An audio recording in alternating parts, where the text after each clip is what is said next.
Thanks very much for talking to us, Mark. I want to swing to the South African situation and the new technology. Yep. This seems has got about a 30% chance, you say, of success. But what will we receive if it does succeed? What is the potential there? What can it do for South Africa? Well, maybe I should also say that 12 months ago I said it had 10% chance of success. So I am improving my estimates. So look, it's very important to us.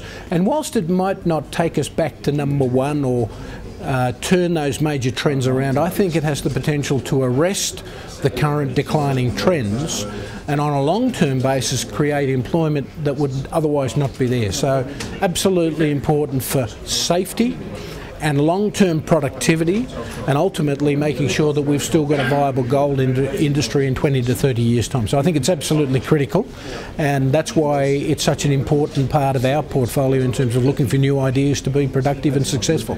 And could there be a chance of gold just being sterilised in the ground there if you cannot get to those depths to mine? And is there a lot of gold down there? Look, there's still a lot of gold down there. We're doing our best using current mining methods to get there, but as we've seen, we've made significant safety improvements, but we've got to go further. We need new technologies to help us take that next step.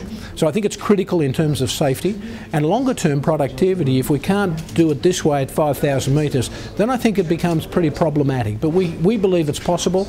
We're certainly there because we think it has a good chance of success. And if it is successful, then it will change the face of our gold industry, certainly in this country and probably amongst many other jurisdictions across the world. So you could migrate this technology. Would you do that, or what is the thinking on actually sharing this technology if it's successful? Well, we see lots of other applications. Those applications we'll keep to ourselves for the moment. But if we're successful here in other type of ore bodies where you have the ability to access and drill, then we see some real potential. But we'll wait to see if we can get the first success right. And you spent between $15 million and $20 million on it. Do you see yourself having to spend a lot more to get this to the automated stage? Well, we'll certainly spend about that amount to get to an operating unit, which is what we're targeting for next year. Beyond that, you can almost lift that to 100 to 150 million to look at a longer term, multi-pronged approach in terms of more than one or two areas.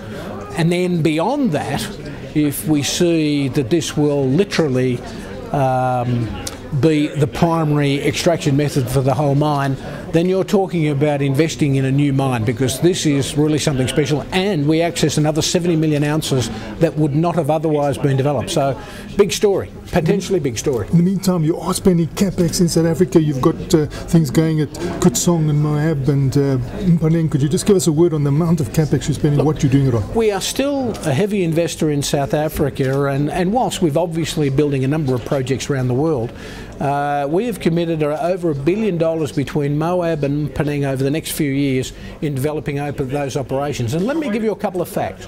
Firstly, on a total cost basis, Moab and Mponeng are second quartile cost producers, extremely competitive on any scale. They're still generating lots of cash, doing very well, and we're self-funding those projects from the cash that they're generating. So good assets, doing better than 20% returns, good place to be, and we'll continue to commit that those investments on the basis of that future. And by the way, those investments look even better if these new technologies work.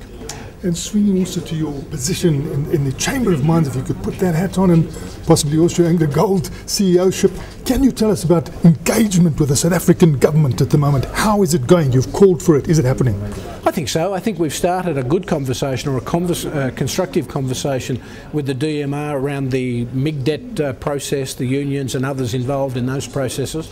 Now the important thing is to take that constructive conversation and sit with the government regarding the outcomes from the Sims report, and not debate whether it's important to do more in the industry. It's to work out how we can make another contribution that supports where we go forward together as an industry, but at the very same time, and most importantly, continue to encourage investment so we create more jobs and a greater future for all South Africans. Do you see some sort of structure being formed? I'm hearing about a 5-a-side, 5 ANC people, 5 people from the South African mining industry. Is there a structure, and who's leading it? Look, I'm hearing about the same 5-a-side matches, but I am told that this is a great country for soccer, so it could end up being 11-a-side. But irrespective of how many a-side we all have, it's about engaging, it's about making sure that those dialogues are broad enough to capture key positions, but at the same time not too big to make it cumbersome.